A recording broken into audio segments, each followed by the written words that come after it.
Bonjour, dans cette vidéo, je vous montre comment on va utiliser ces deux capteurs, le DHT22 et le MQ135, pour faire l'acquisition de données et les envoyer à cette carte Node MCU qui est équipée d'un ESP8266 pour envoyer ces données en temps réel, donc chaque petit intervalle de temps, disons 5 secondes, 10 secondes, on peut le paramétrer et on va les envoyer à un serveur local, le localhost, sur notre machine, sur notre PC, et puis on va les enregistrer dans une base de données et par la suite on va tracer une courbe ou on va charger une courbe dans notre navigateur qui va se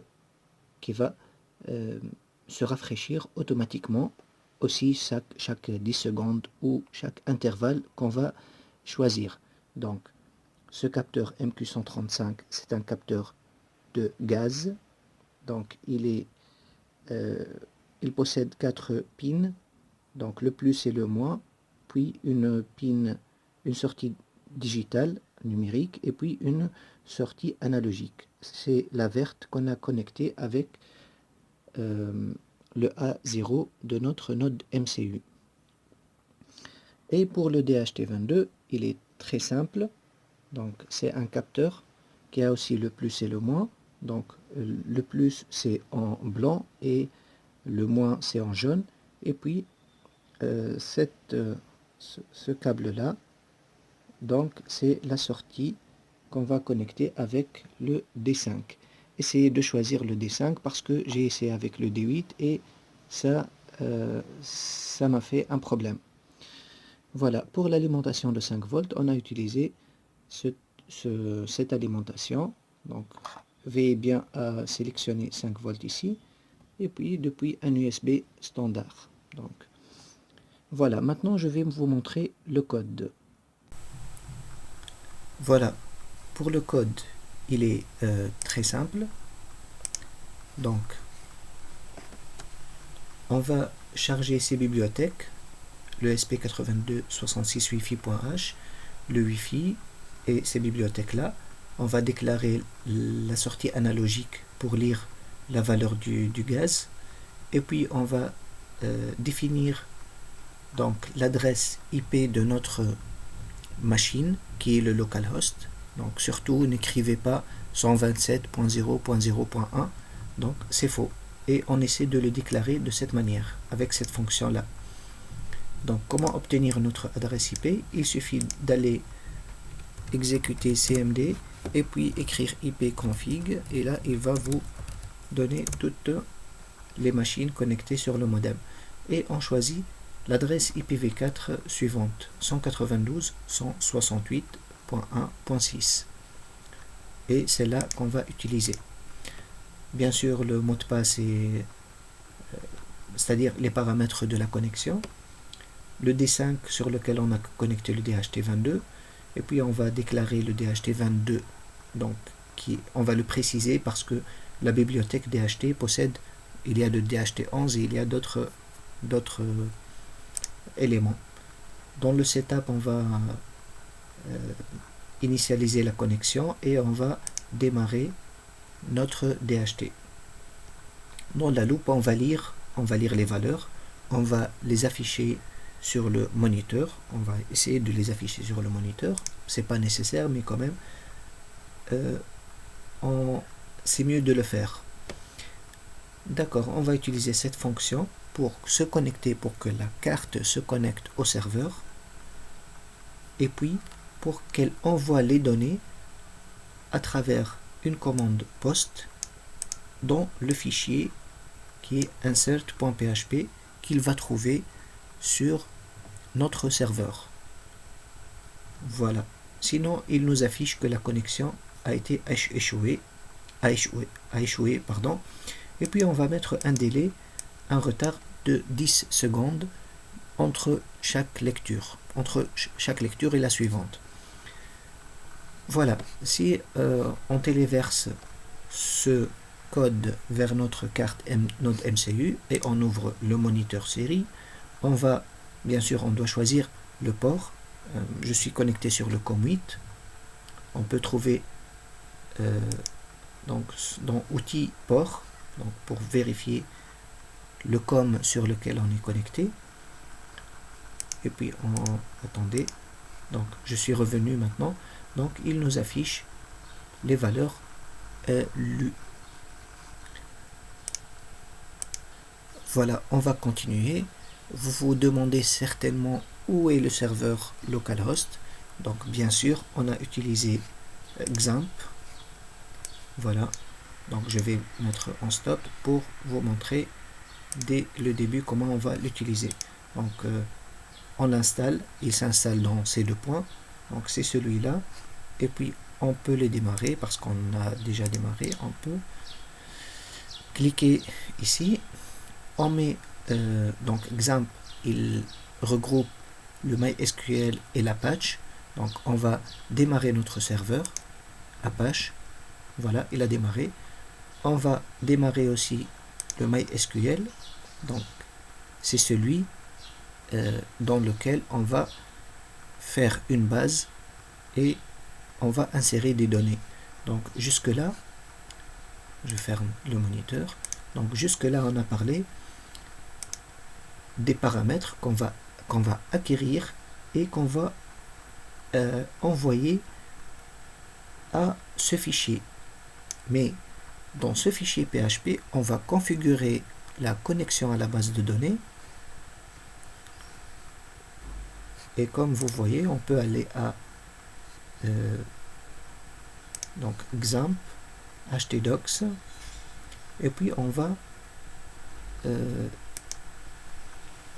aller dans notre fichier insert.php, qui est celui-là. Donc on va récupérer la valeur de la température, de l'humidité et du gaz. On va déclarer une variable date et on va établir la connexion. Donc ici, notre serveur s'appelle localhost. L'utilisateur, il s'appelle root. La base, elle n'est pas protégée par un mot de passe. On peut faire un mot de passe, mais c'est pas nécessaire. Et la base de données, elle s'appelle gas sensor. Dans le gas sensor, on a créé une table qui s'appelle MQ135 et qui admet comme champ gaz, température, humidité avec ces variables là et puis date. Et on va insérer à chaque fois les valeurs récupérées. Donc dans le Arduino, on a mis 10 000 millisecondes, donc 10 secondes entre les valeurs insérées. Voilà, si on va dans le MySQL, on va exécuter MySQL. Voilà, elle s'ouvre cette interface là. On a dit que notre table s'appelle Gas Sensor, c'est ici, et qu'elle comporte une table MQ135. Juste, on a ajouté aussi un champ ID qui a la propriété d'auto-incrémentation pour insérer des données. Voilà, jusque là, nous avons 94 enregistrements jusque là. Voilà, donc si l'enregistrement il se passe bien, on veut afficher nos données. Donc qu'est-ce qu'on va faire? Aussi dans le htdocs, on a créé un fichier index.php qui est celui-là, index.php. Donc on a mis un titre donné en temps réel. On a utilisé la bibliothèque javascript chart.js pour représenter nos valeurs sur une courbe. Voilà. Et on a utilisé le Ajax pour rafraîchir la courbe, les données sur la courbe, sans recharger la page toute entière. Donc c'est une requête Ajax et on a mis une fonction et puis la fonction elle va être exécutée chaque 10 secondes. Donc la requête Ajax elle doit faire appel à un fichier PHP qui est ici, donc le getData. Aussi, donc on doit déclarer la liaison avec la base de données, la connexion, et puis le nombre d'entrées ou le nombre d'enregistrements qu'on veut afficher. Tout à l'heure, j'avais que 16 enregistrements, donc j'ai mis ici 16.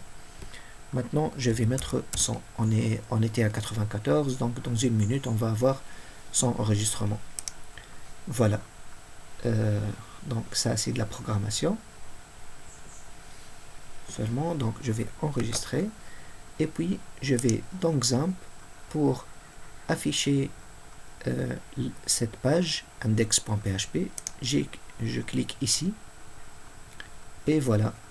Donc, ce sont mes enregistrements. Si on va attendre 10 secondes, on va avoir une nouvelle valeur. Voilà. Donc la page tout entière n'a pas été rafraîchie, mais seulement les données. Ici on a la date et tout ça. Donc celle-là c'est la température, celle-là c'est l'humidité en bleu, et la courbe en rouge c'est le gaz. Donc jusqu'ici je vais faire une pause. Je vais faire du spray sur le capteur du gaz pour qu'on puisse avoir un pic comme celui-là. Tout à l'heure, j'ai fait exprès pour avoir ce pic. Voilà. Je ne vais pas faire quand même une pause. Je vais juste faire le spray. Donc voilà, je vais essayer de vous montrer. Attendez. Donc, ici, c'est notre capteur. Et ici, c'est notre spray. Voilà. Dans 10 secondes, on va avoir un pic. Très important. Voilà, ça commence. On attend encore. On va essayer d'attendre encore. Voilà, 10 secondes. Il commence. On peut même vérifier sur le serial. Voilà, c'est juste un petit pic. Donc parce que j'ai eu peur de l'inhaler. Voilà, juste je vais vous montrer donc sur notre serial la lecture.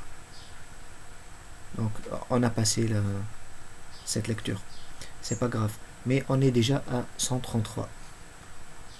Voilà, effacer la sortie.